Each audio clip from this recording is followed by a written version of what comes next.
Buenas noches, bienvenidos y bienvenidas a Con Todo Respeto, el programa de debate y análisis del Canal 44, que se transmite desde aquí, de la Universidad de Guadalajara. Y bueno, le doy la bienvenida a mis compañeros que nos acompañan esta noche. Erika, ¿cómo estás? Bien, muy bien, muchas gracias. Bienvenidas y bienvenidos. Espero que la semana corra bien. Es la última semana de enero, aguante. Ya mero llega la quincena. Jonathan, ¿qué tal? Pues ya listo para comenzar Con Todo Respeto. Bienvenido, Diego. Gracias, pues sí, qué mes más largo en todos sentidos, no solo por la cuesta de enero, que se hace eterna, ¿no? De aquí a que llega el último viernes de la segunda quincena del año, pero por todo lo que ha sucedido en estos últimos días con la llegada de Donald Trump, que esperábamos que iba a ser una sacudida, pero ha estado más divertido de lo que esperábamos. Así es como una cuesta de enero que arrancó desde que ganó en noviembre y seguramente se va a prolongar por un par de meses más, porque vaya que ha dado de hablar el presidente de Estados Unidos.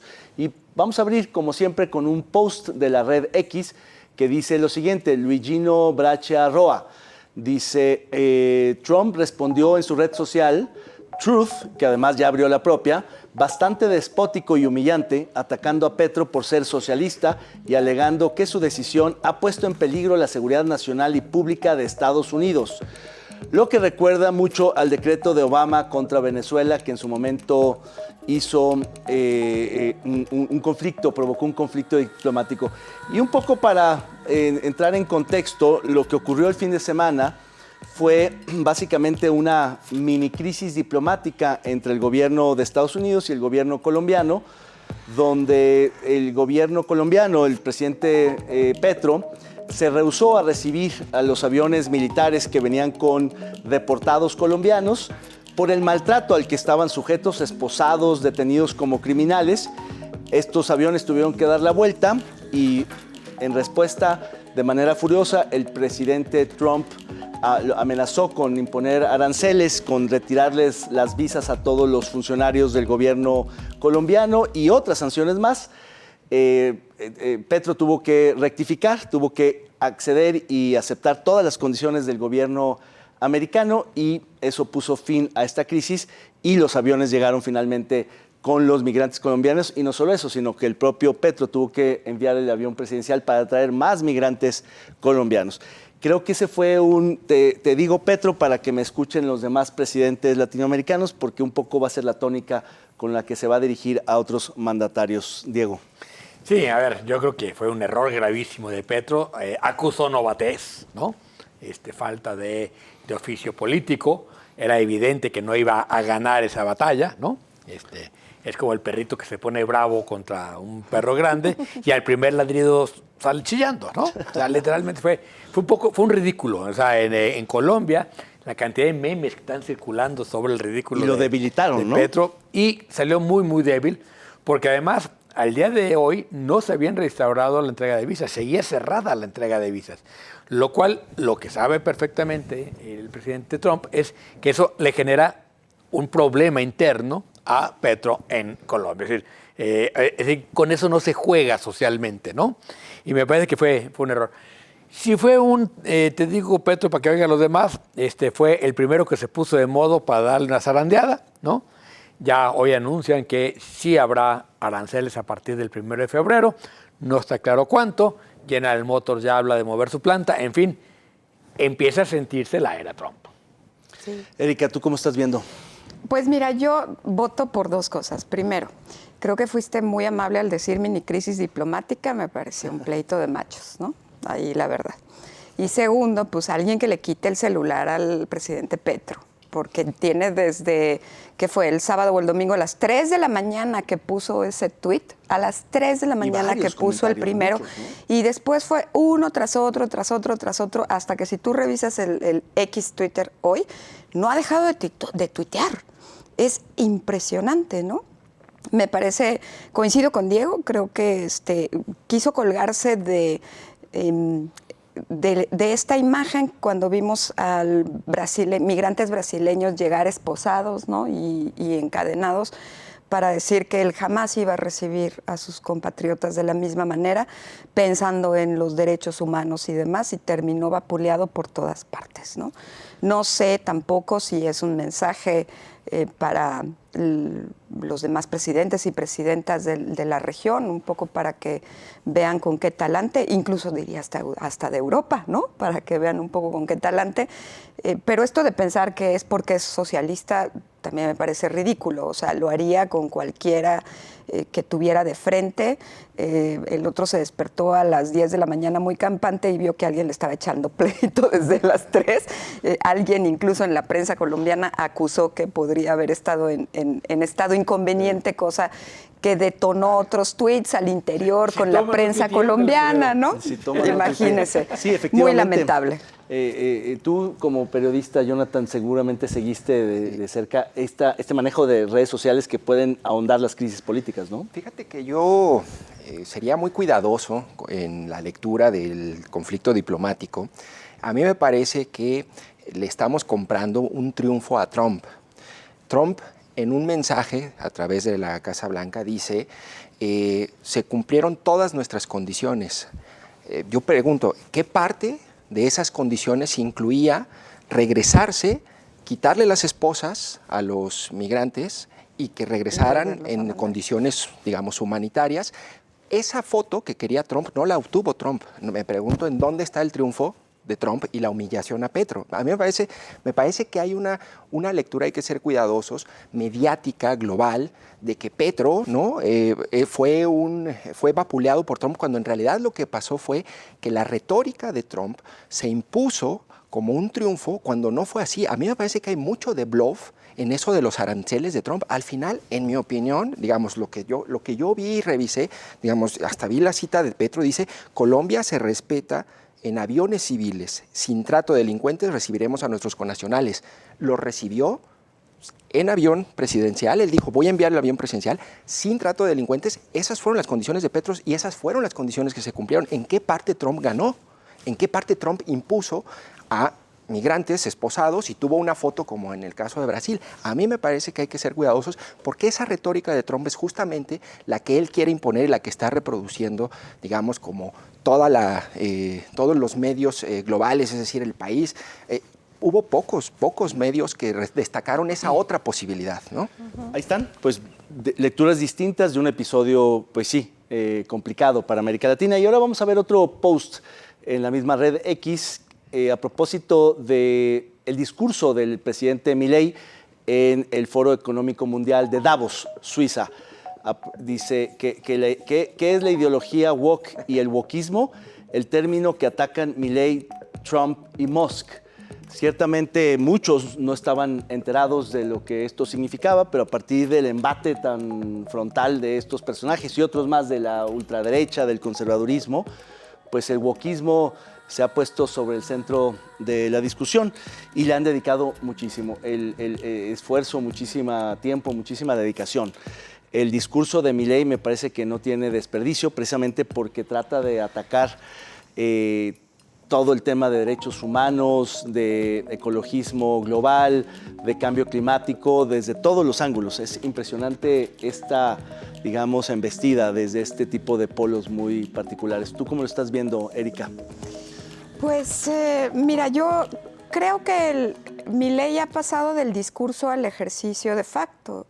Nada más hay que ver qué es lo que ha pasado en Argentina desde que llegó con todo el tema de lo que respecta al género. Ahí habría que dar un debate muy, muy importante con relación a este tipo de movimientos y lo que los feminismos deberíamos de hacer en adelante, ¿no? Eso lo pongo en el tintero, porque Milei pues elimina el Ministerio de Género, de Género e Igualdad, elimina todo lo que tiene que ver con las acciones afirmativas, todos los contenidos de educación sexual y reproductiva que hoy están como guardados en el repositorio de la CEPAL como si fueran libros de la Sagrada Escritura, ¿no? Porque no pueden socializarse y un montón de cosas que sí llegó a hacer. Trump llegó a hacer lo mismo cuando determina en estas declaraciones ejecutivas que solo hay dos géneros, ¿no? No dos sexos, sino dos géneros, eliminando así toda la pluralidad y la diversidad. el wokismo tiene muchísimas bases que son dispersas, fundamentalmente el movimiento de Black Lives Matter que se da en Estados Unidos, y de ahí se comienzan a abrevar un montón de cosas como evidentemente las infancias trans, las pluralidades, las diversidades, algunos temas con la defensa de los derechos humanos, no solo de las mujeres, sino también una discusión étnica, pluricultural y racial y demás, y de ahí pues hay una ampliación. Yo lo que creo es que ante este tipo de discursos que dan sin la menor vergüenza este tipo de liderazgos, sí tiene que haber una reflexión muy consolidada y muy sólida de los feminismos, lo digo en plural porque hay muchas corrientes, porque en cierto sentido pues sí vemos desde esta visión de narrativa sociocultural un cambio y un ataque, ¿no?, hacia las luchas por la igualdad, hacia la defensa de los derechos de todas las personas, pero exclusivamente también centrados en las diversidades sexogenéricas y las minorías, que debe de preocuparnos, ¿no? El hecho también de que Milei haya eliminado o esté pensando en eliminar el femicidio, que es el feminicidio de la ley, pues es un retroceso terrible. Sí, lo que parecía, ¿no?, que era un discurso, ahora está convirtiéndose en decretos ejecutivos, en legislación. Jonathan, ¿para dónde va esto? Fíjate que yo escuché parte del discurso de Milei y sí me parece que es este antiwokismo, ¿no?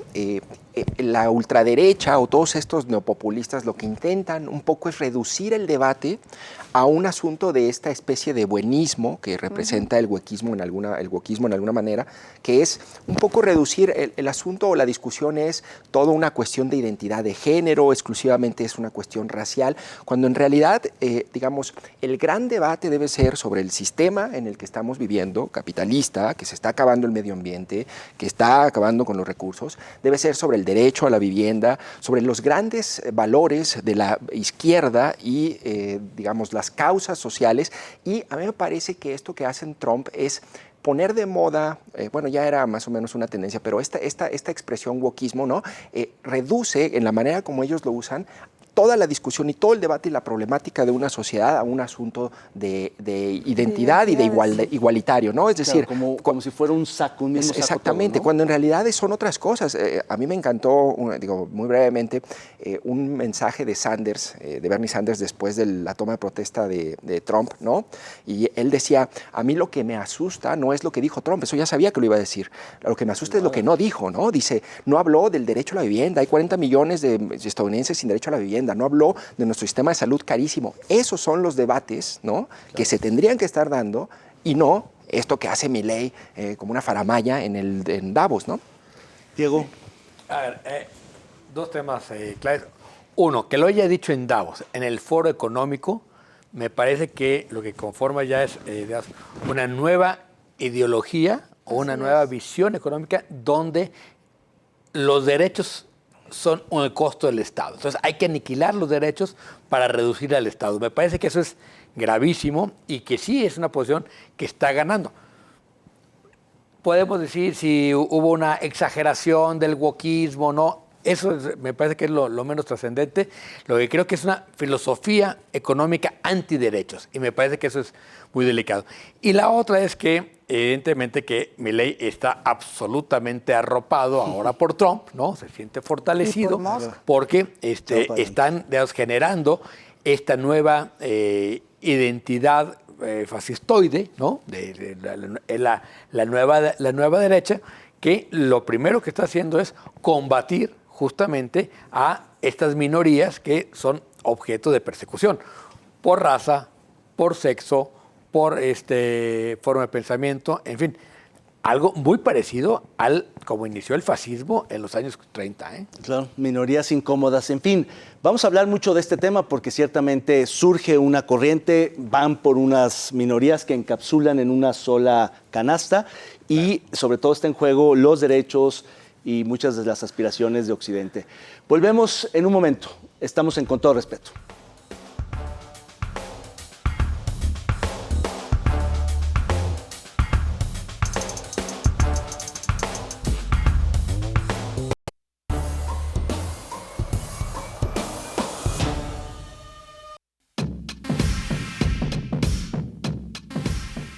Miles de personas protestaron en Culiacán en 2 manifestaciones que han ocurrido la semana pasada contra la violencia creciente tras el asesinato de 2 niños y su padre. Una de ellas, la toma de Palacio de Gobierno. Las manifestaciones que comenzaron después de la guerra entre los mayos y los chapitos han hecho que los ciudadanos exijan justicia y acciones concretas del gobernador Rubén Rocha Moya, responsabilizado por la inacción ante la inseguridad.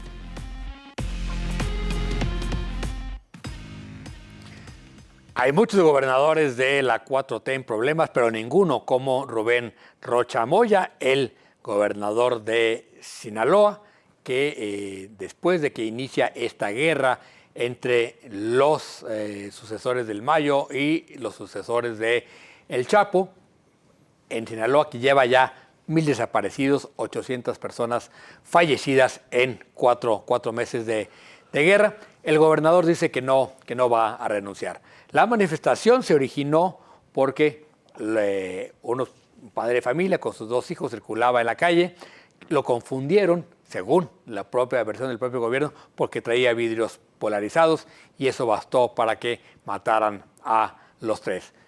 Los padres de familia del colegio se organizan y se crea un movimiento que ya en este momento tiene a Rocha contra las cuerdas y a Claudia Sheinbaum, la presidenta de la República, saliendo a defender lo indefendible. Jonathan, ¿cómo ves? Fíjate, yo haría 2 observaciones de este caso. Una, dice la presidenta, no es como antes, el presidente no pone ni quita gobernadores, ¿no? En efecto, tiene razón la presidenta, pero sí los respalda políticamente, ¿no? Y a mí me parece que el respaldo político de Sheinbaum es una forma de dejarlo allí, sí, de no quitarlo, ¿no? Sí. Allí ella está haciendo misa, ¿no? Hay mucha especulación sobre por qué no lo remueve.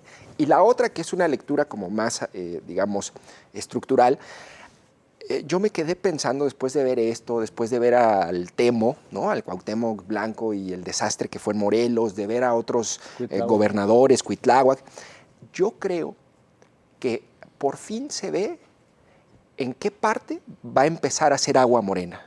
Sí. Y va a empezar a romperse por los gobiernos de los estados.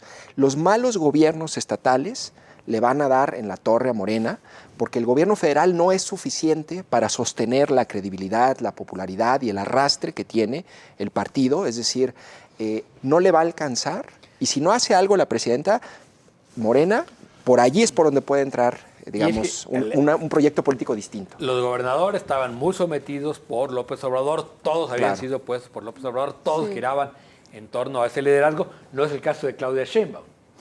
Sí, claro, y yo respaldo un poco la lectura que hace Jonathan, sobre todo porque al margen de que diga que ya no es como en la época de Salinas, en donde ya no se quitan ni se ponen gobernadores, pues ella ha mostrado respaldo todo el tiempo, ¿no? Y también hay que ver el respaldo de todos los entes morenistas. Después de la tragedia se va la fracción de Morena con Ricardo Monreal a Culiacán, dizque a tener una sesión interna, ¿no? Dices, bueno, pero ¿en qué mundo ocurre esto?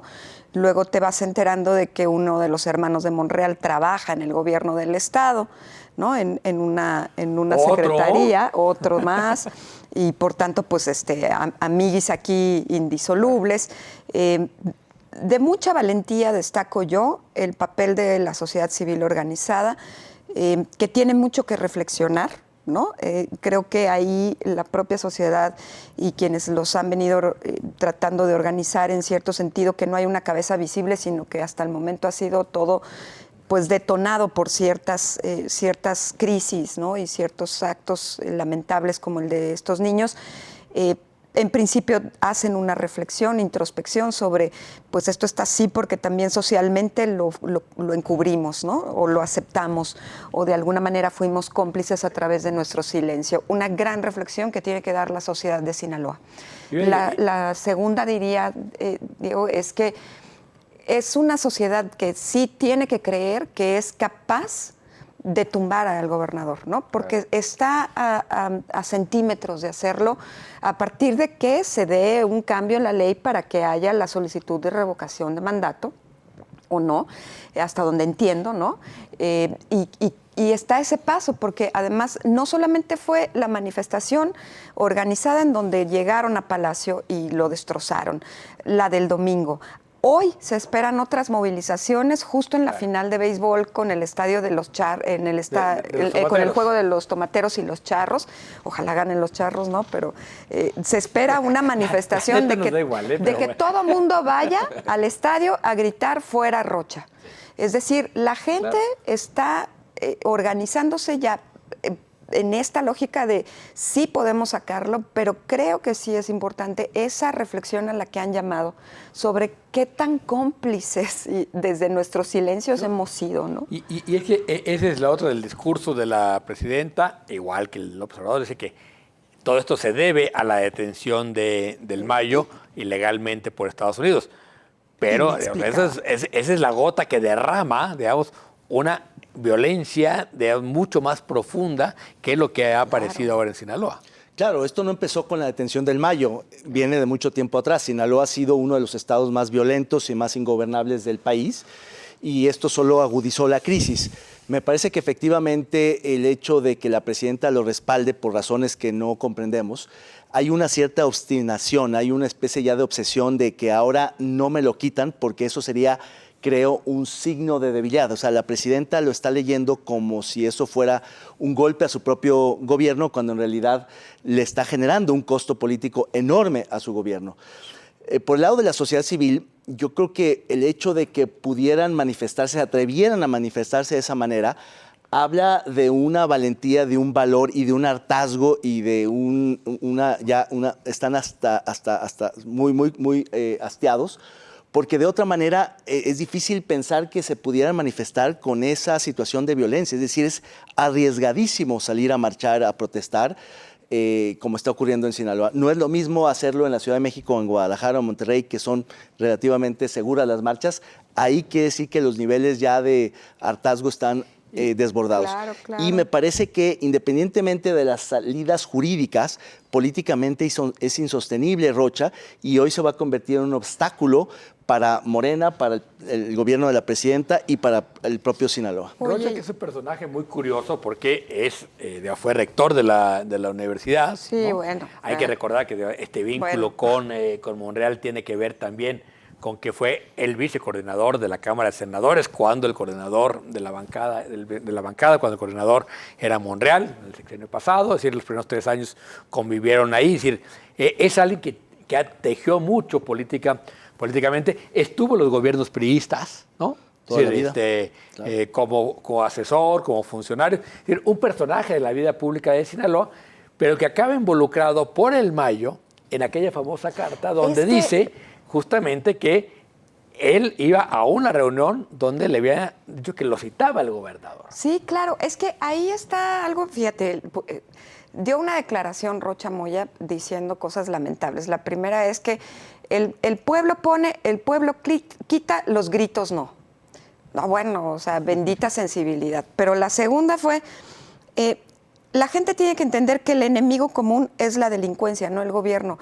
Yo diría, pues la línea es muy delgada, porque el Mayo dijo, ¿no?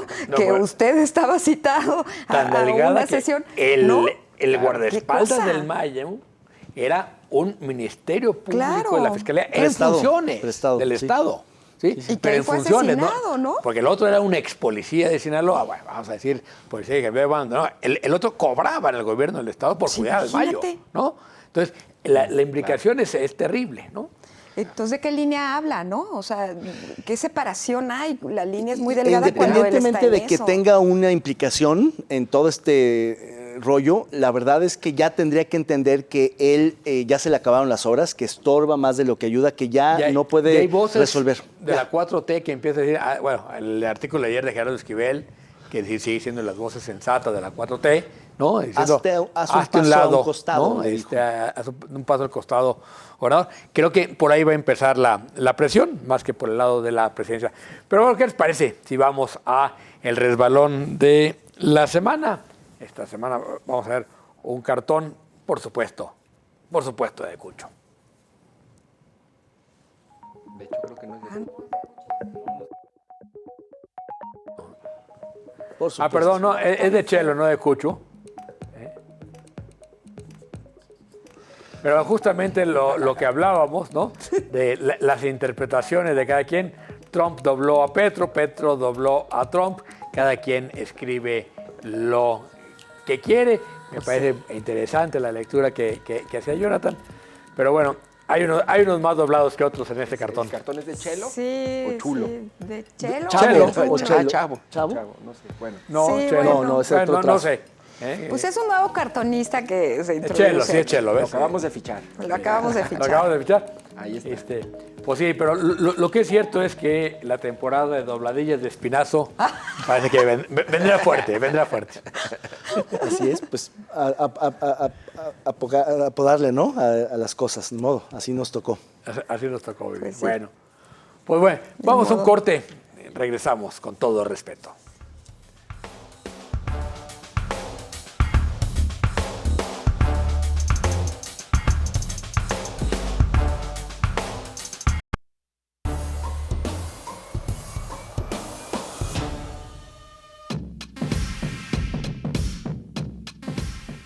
En el Congreso de Jalisco, la propuesta de Morena para realizar elecciones judiciales en junio de 2025 ha generado divisiones.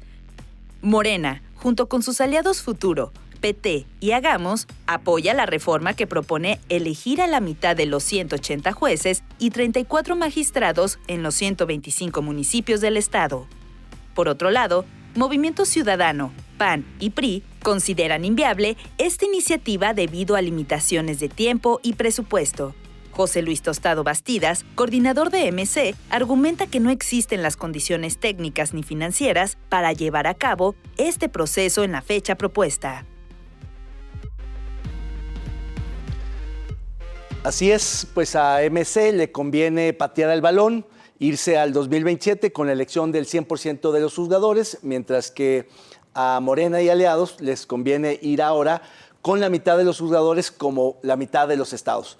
Esta, incógnita jurídica, judicial, cada día que pasa, pues será un día menos para organizar las elecciones y en ese sentido menos probabilidades de que se aprueben estas elecciones.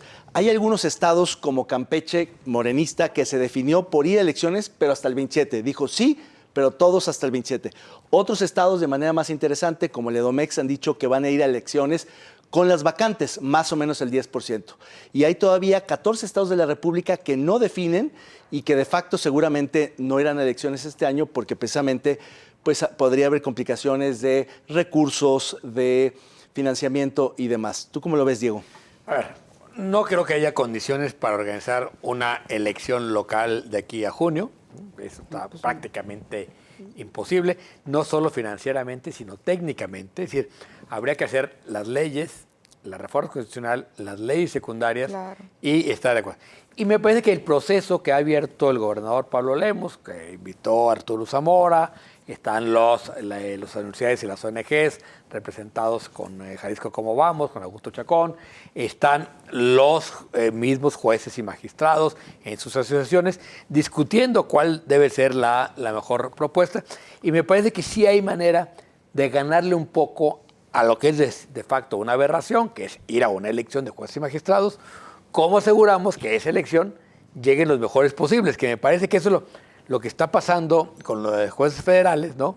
Que ante la imposibilidad, por las premuras, por la forma en que se hizo, por lo mal hecho de la reforma, de que haya una buena selección, vamos a acabar en tómbola, vamos a tener jueces por tómbola. Y eso me parece que es gravísimo.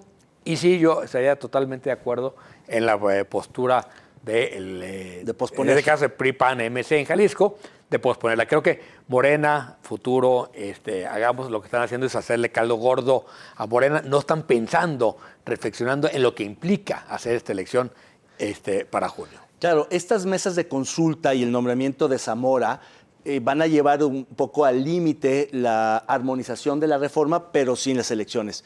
Ahí está la clave para que al lograr esta armonización haya las garantías para elegir a los mejores jueces en el 27. Y básicamente eso pasa porque los 3 comités de evaluación del Congreso del Estado, del Supremo Tribunal y del Poder Ejecutivo del Gobernador tengan buenos criterios y ahí es donde podremos garantizar eso, ¿no? Erika. Pues suena ideal, ¿no? Que lo garantices desde esa lógica. A ver, siempre hay un Arturo Zamora para cada gobierno, ¿no? O sea, de veras. ¿O no? Sí, claro. O sea, Arturo Zamora viene a hacer como una tabla de salvación para cada gobierno, ¿no? Es un buen nombramiento, ¿no? Sí, y entiendo que es un buen jurista.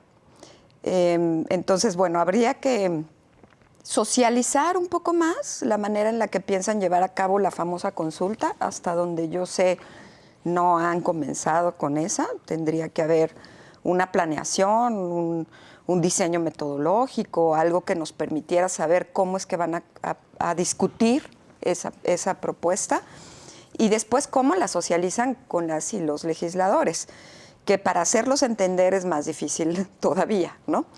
De ahí que vengan todo un montón de cosas que tienen que hacerse desde la lógica del procedimiento, ¿no? Y las leyes y demás. Pero también otra arista que se vuelve indispensable y que también tiene que ver con esto y que es, pues socialicen con las escuelas de derecho de este estado y de este país, que escuelas de derecho hay así, las ¿no? universidades sí están participando. Curiosamente, la UDG se ha quedado un poco en medio. Pero me refiero ¿no? a un rediseño curricular. Ah, sí, no, tendrá que venir Que es después de la indispensable. reforma. Después de que para armonizar ahora la currícula Es con la que- nueva es que- legislación. Con la Es que forma de- yo creo que ya viendo cómo había quedado la reforma y cómo pueden quedar las leyes secundarias de la federal, ya tendrían que estar sentados a discutir eso, porque la manera de ejercer y de aprender el derecho en este país ya no va a ser igual. Claro, va a Eso cambiar. queda clarísimo, ¿no? ¿Cómo ves tú la reforma? ¿Para dónde ves que vayan a aprobar algo? Fíjate que a mí me parece que Lemos, para hacer sus primeras semanas de gobernador, yo voy a hacer una lectura política, hace muy bien este movimiento, ¿no? Él es el primero que sale con un anuncio con Arturo Zamora y dice, bueno, vamos a hacer una propuesta de armonización local, y ya después sale Morena y sale Hagamos y salen todos. Allí lo que hay de entrada pues es un jaloneo político por ver cuáles van a ser como las letras chiquitas, ¿no? Que van a generar ciertas condiciones para favorecer a un grupo o a otro, ¿no? ¿Cuáles son esas cláusulas?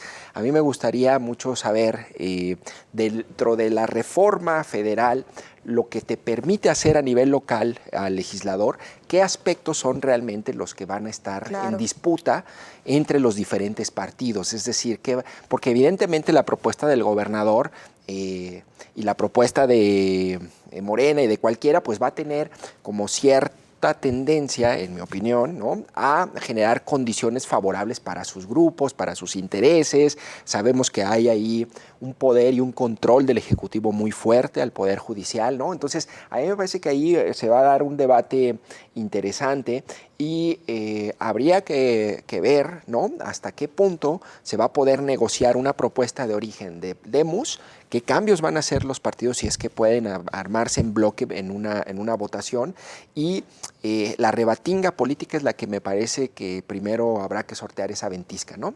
Los agarró por sorpresa, Ahí, ¿no? Lo que creo es que donde se puede, digamos, realmente cambiar la reforma es subir la exigencia de quien participe en la elección, ¿no? Tener mejor selección de quien puede participar.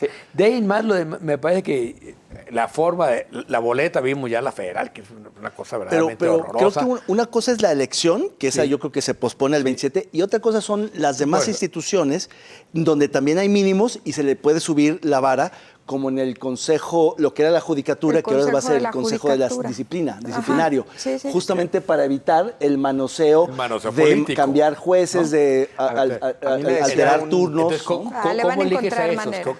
¿Qué filtros le pones para poder ser candidato a ese puesto? Fíjate que a mí me decía un abogado de mucha experiencia y larga cola, que no voy a decir su nombre, ¿no? Pero me decía, mira, hay dos cosas en estos momentos que generan la corrupción en el Poder Judicial. Dice, una es la asignación de casos, el turno, el turno de casos supuestamente aleatorio, cuando en realidad es un manoseo tremendo. Totalmente. Y la otra es esa, la readscripción de jueces, ¿no?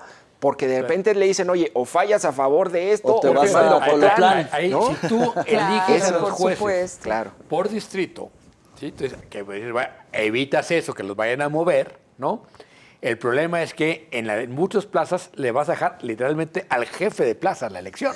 ¿no? Por supuesto. Porque va a haber una elección directa de los poderes fácticos influyendo sobre la elección. Si la haces a nivel estatal, tienes este riesgo de que el nuevo consejo que ahora va a ser de disciplina, ¿sí? Castigue moviendo a la gente del lugar, ¿no? Entonces, armonizar esas dos cosas, los dos tienen pros y contras. Pues, ¿no? Yo creo que lo indefendible y la enorme corrupción que hay actualmente en el Poder Judicial le deja una vara muy alta a la nueva propuesta, ¿no? Porque en realidad podrían superar realmente eso si no hacen bien su trabajo. Después de las declaraciones del presidente saliente, la verdad es que lo que nombres va a ser mejor. Claro, al contrario. Bueno, yo que No sí, sé, Diego, no sé, sí. Diego. Eso es Oye, darle un yo voto sé de que confianza al la Poder capacidad Judicial de empeorar es actual. infinita, no. pero sí No, dejó una... O sea, hizo Está muy mal el pedazos. Poder Lo Judicial hizo ahorita. pedazos, Sí, sí, ¿eh? porque en realidad, si se fijan, en casi todos los casos hay, digamos, 3 espacios para competir. O sea, las convocatorias son del legislativo, del judicial y del ejecutivo, ¿no? Se arman comités de evaluación ad hoc. Desde ahí ya empieza la captura. Por ejemplo, en el caso federal, el comité de evaluación que nombró la Suprema Corte de Justicia de la Nación es muy bueno, de altísimo perfil. Es el que renunció en pleno el día de ayer. En cambio, los comités de evaluación del legislativo y de la presidencia son muy bajitos. Sí, pues, aquí el riesgo es que el único que tenga buen nivel sea el del ejecutivo, porque en el Congreso ya hemos visto con las comisiones de elección que están capturadas. Y el Supremo Tribunal no da ninguna garantía porque viene de una corrupción rampante. Y yo no diría que el Ejecutivo te da ninguna garantía tampoco. ¿eh? No. Pero por lo menos hay más visibilidad de los nombres, ¿no? Que en los otros casos se diluye porque son cuotas, No, a ver, son cuates, habría son que ver de si partido. No hay una posibilidad de que haya un comité conjunto, un solo comité, que las propuestas sean del Ejecutivo, del Legislativo y del Judicial. ¿Y quién va a pero que ser el ese comité? La clave no se puede, pero la clave está en que los criterios sean compartidos. Sí. Para que tú no digas, la vara está más baja en el Comité Legislativo del Congreso y más alta en el del Ejecutivo. A lo que me refería que hay más garantías con el Comité del Ejecutivo es porque toda la responsabilidad es del gobernador. En cambio, cuando son de la Suprema Corte o de todo un Congreso, se diluye. Entonces, si hay un evaluador malo, dicen, no, ese es del PT o ese es de no sé quién, como suele suceder. Entonces, lo importante en lo que están trabajando es en homologar los criterios para poder... Bueno, Yo no y la otra confío. cosa es, vamos a ver, en esta elección, la gente va a llegar a la casilla con una lista que le van a decir por quién votar. Por quién votar. Búscate el número Tú vas a 541. poner en la casilla de arriba 12, 14, 16 y 22. ¿no? Qué Tal cual. En fin, desgracia, de este hombre. tema vamos a seguir hablando muchísimo porque haya o no elección en Jalisco, la va a haber en otras partes de la República y va a ser un experimento importantísimo para aprender. De un clan familiar a otro clan familiar. Probablemente. Se acabó. Sí, Lo sí, mismo. sí. Y la misma modus operandi. Bueno, vamos a ver esta sección de Pongan el También lo nombre. creo. Vea usted esta maravillosa foto. Los curadores más experimentados de Con Todo Respeto han preparado esta exquisita pieza de arte visual.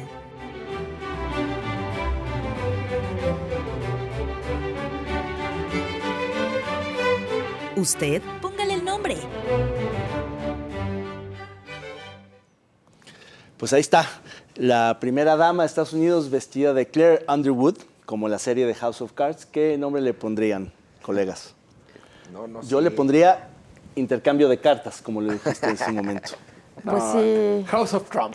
Sí. House of Trump. Como dice Frank Underwood, poco creativos. Poco creativos. Pero qué buena foto, la de Melania.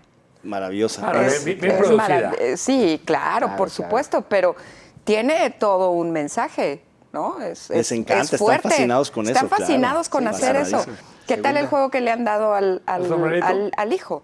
Todo el ¿No? juego del al mundo. hijo menor, al Barron No, Trump. pero más al sombrero, ¿eh? Ah, bueno, el sombrero se llevó la El noche. sombrero se llevó la Segunda temporada se va a llamar. segunda Sí, temporada. claro, Segunda ¿no? temporada, ¿no? Como cuando esperabas House of Cards, ahí viene. la Claro, otra claro. temporada. De ahí viene la serie Nomás de que ahora sí. Netflix. Si no sabe de lo que estamos hablando, vea esta serie que se consigue en no sé qué Netflix. plataforma, Muy en Netflix. famosa, en los 90 más o menos, ¿no? ¿O No, cuándo fue? 2000, inicios de los 2000. House of Cards. Hace mucho. Bueno, es pues, House of Trump, segunda temporada. segunda temporada. Volvemos en un segundo, no le cambie, estamos en Con Todo Respeto.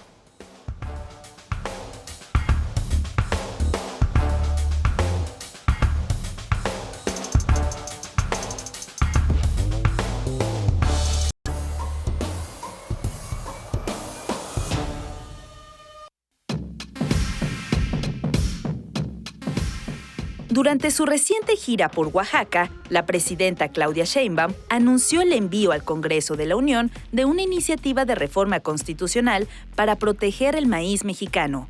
La propuesta busca modificar los artículos 4 y 27 de la Constitución para reconocer al maíz como elemento de identidad nacional y prohibir la siembra de maíz transgénico en el país. Esta acción se da en medio de tensiones con Estados Unidos y Canadá por la prohibición del maíz transgénico en México, que ha sido objeto de disputas en el marco del TMEC.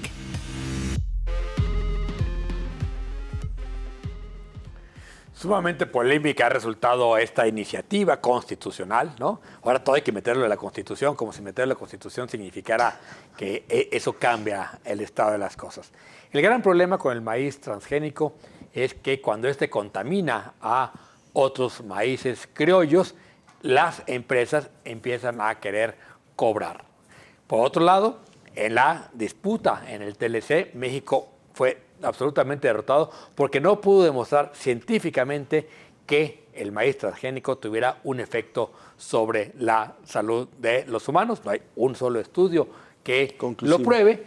Y también quienes dicen que el no sembrar maíz transgénico lo que va a provocar es falta de alimento y mayor importación de maíz. Erika, ¿cómo lo ves?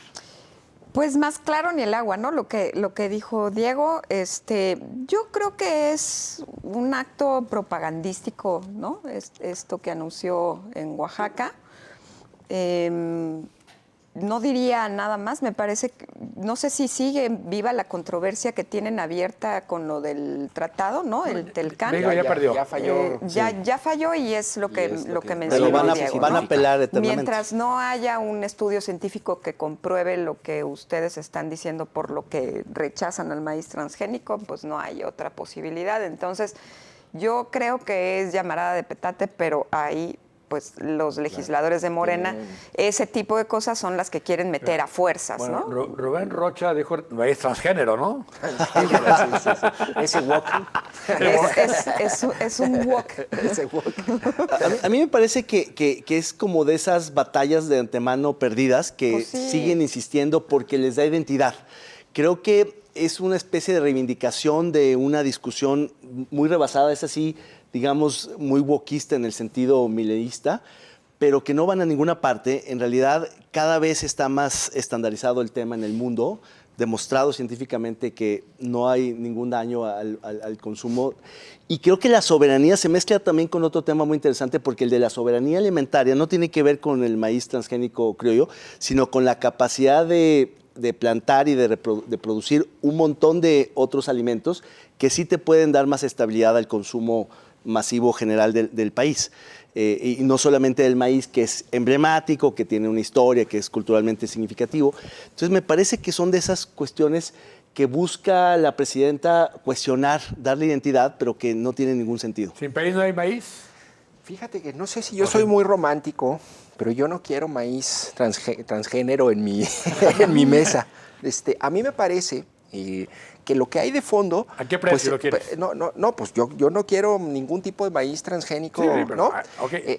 Está bien, pero a lo que yo voy es lo que plantea la presidenta, ¿no? Y lo que plantea Estados Unidos en el TLC, a mí me parece que de fondo es un tema de voracidad y rapacidad económica. O sea, lo que quiere Estados Unidos es que le abran el mercadote y poder entonces lucrar. En el fallo del TLC ellos dicen, nos prometieron unos mercados a donde nosotros íbamos a entrar. No, pues no entran.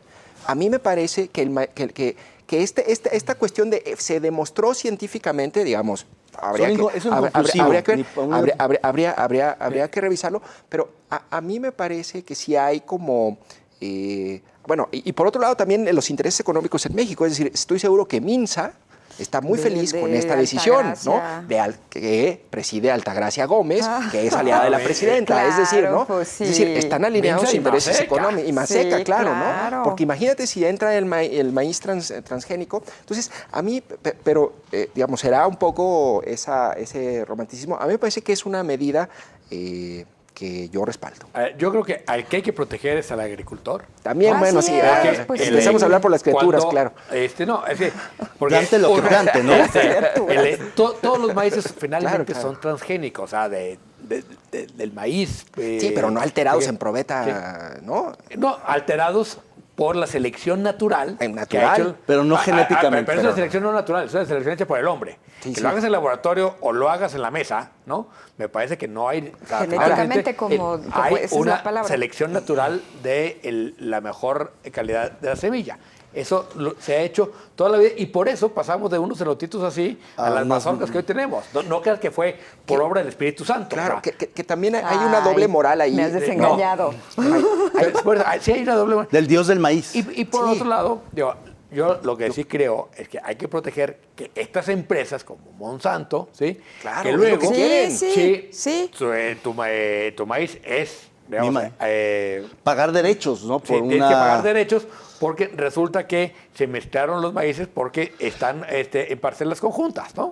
Imagínate. O sea, eso me parece que Ese es es lo un que hay que tema para defender. revisión interesante. No esta idea romántica de que es sin maíz, Más, no hay que es pan. más sano, Claro. que es más dañino. Claro.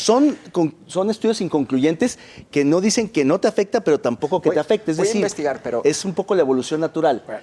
Pero, ¿sabes? También creo que hay una doble moral porque al decir, no, el maíz criollo y todo, la verdad es que si tú revisas el tipo de tortilla que comemos los mexicanos, en realidad eso tiene todo menos maíz. Menos Hay una maíz, falta de por regulación supuesto. tremenda. ¿no? Muy Que una vez, Pues una sí. vez un agricultor me dijo, eso que ustedes comen, ¿no? De las tortillas, eso no es maíz. No es Eso- maíz, no. El maíz Por ni supuesto. engorda ni hace daño, nada. O sea, eso es también, un real también, punto. claro. Eso es un Tiene punto. más cal que maíz. Pero bueno, vamos con la que Claro, sigue. estamos tragando Duran porque un mes en el refrigerador. Sin cal no hay país. Sin cal. vamos a ver este otro gran tema reporteado por nuestra compañera Sonia Serrano.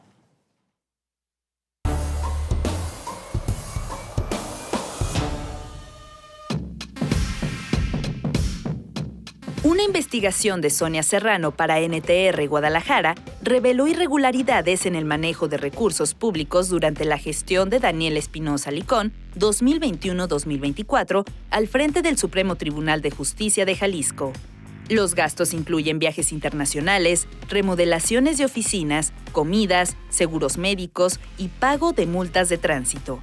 Aunque el tribunal afirmó no haber realizado viajes oficiales, el medio documentó varios desplazamientos financiados con recursos públicos, incumpliendo con la obligación de transparentar viáticos y resultados. Bueno, hace un rato estábamos hablando justamente de cómo Daniel Espinosa Licón, con esa enorme declaración que se aventó sin querer, sobre revelando la corrupción del Poder Judicial. Y luego Sonia le da esa ayudadita. Jonathan, tú estás en NTR, cuéntanos. Sí, fíjate, por eso yo decía que, o sea, hablar de que van a llegar los peores, tenemos los peores Sí. y No. son difícilmente superables en cuanto Sí, a no le hagas peores, confianza. ¿no? La capacidad de empeorar es infinita. Pero bueno, No subestimes la No lo subestimes la invoques. elección. No lo me invoques. parece- digo, a mí me tocó trabajar con Sonia cuando me contó y todo este tema. Fíjate que, y es una lástima que no esté ella aquí, pero ella empieza a revisar la página y en reportes de gastos, de viajes, pagos de multas, seguros de gastos médicos, pagos de maestrías, en la página de transparencia no viene nada, ¿no? Y me dice Sonia, oye, pues está raro, y se pone a revisar cheque por cheque, por cheque, por cheque, y allí sale, digamos, ahora sí que todo lo que Fíjate que publica. todo el cochinero. O sea, es opacidad eso, o sea, y nuestro Instituto de Transparencia, ¿no? Claro, o sea, el La instituto- anticorrupción, que ya vamos a hablar ¿No? bien del- El sistema anticorrupción, el CPS, ¿dónde está, David? Pues sí, la verdad es que es muy difícil meterse esas cosas porque efectivamente el principio de máxima publicidad, lo que deberían de por ley publicar, no lo están haciendo. Este periodismo de investigación permite conocer esos datos. Aquí lo interesante me parece que es el uso y abuso de la autonomía financiera, es decir, la famosa constitucionalización del ¿qué le dieron al judicial? 1.5% del presupuesto.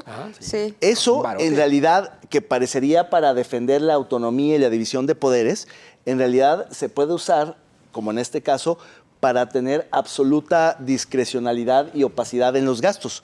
Porque no hay, lo que no tiene el Poder Judicial local, y casi ninguno en el país, es un organismo de rendición de cuentas. Lo que desde el CPS siempre le pedimos al ICON y al anterior magistrado presidente fue que tuviera un órgano interno de control. Insólitamente no lo tiene un poder público como el Supremo Tribunal, no tiene una Contraloría interna. Tiene la Judicatura que hace un poco esas veces, pero que obviamente está capturada por intereses porque y demás. el presidente tendría es el mismo. Es el mismo. ¿No Es tiene decir, órgano interno de control? no lo hay. Es que es insólito, no existe y está la propuesta hecha desde hace mucho tiempo, como no hay un proceso de selección de magistrados. En fin, faltan muchas cosas, pero al darle esa autonomía financiera provocas este tipo de abusos. Erika. Público querido, si usted quiere saber cuál es la razón por la que la reforma al Poder Judicial existe, Claro. se lo buscaron. ¿Esa es la justificación? El Claro, Poder Judicial totalmente. se lo buscó. ¿no? López O sea, Obrador tiene razón en no eso. entiendo por qué chillan, por qué patalean, por qué se quejan todo el tiempo. Ahí está. Fueron persistentes, fueron consistentes, fueron Y están en insistentes. su año de hidalgo, ¿eh? A ver, Ya sé. lo que no puedo, o sea, es evidente que el Poder Judicial, ya lo sabes, el Poder Judicial es una cloaca. Claro. Exacto. claro. El problema Para es que que con la busqué elección todo el programa. Sí. no vamos a cambiar la Chingado. cloaca. Vamos a cambiar las personas, pero no el sistema de cloaca. Por supuesto. Ese es el problema. Pues sí, pero a ver, este tipo de cosas, el cúmulo de cosas es lo que hace que hoy tengamos la porquería de reforma claro. que hoy tenemos. Pero- y que va a ser peor. Seguramente va a ser peor porque no están buscando que de verdad Se la están justicia esforzando porque sea peor. sea expedita Ahora y los demás, favores ¿no? los vas a tener que pedir a Monreal, a Dan Claro, Augusto. a Es un sus cambio. Y en lo jueces, local, ¿no? a los Ya. que hemos mencionado, Sí. porque efectivamente lo que tratan es de no mejorar a los jueces, sino sustituir a los jueces para que no sean de los otros, sino sean míos. Esa es la lógica de reemplazo. Lógica de reemplazo, tenemos que también reemplazar este programa. No queda nada más irnos, retirarnos el día de hoy. Muchas gracias por habernos visto y escuchado y nos veremos la próxima semana con todo respeto. Buena semana. Gracias.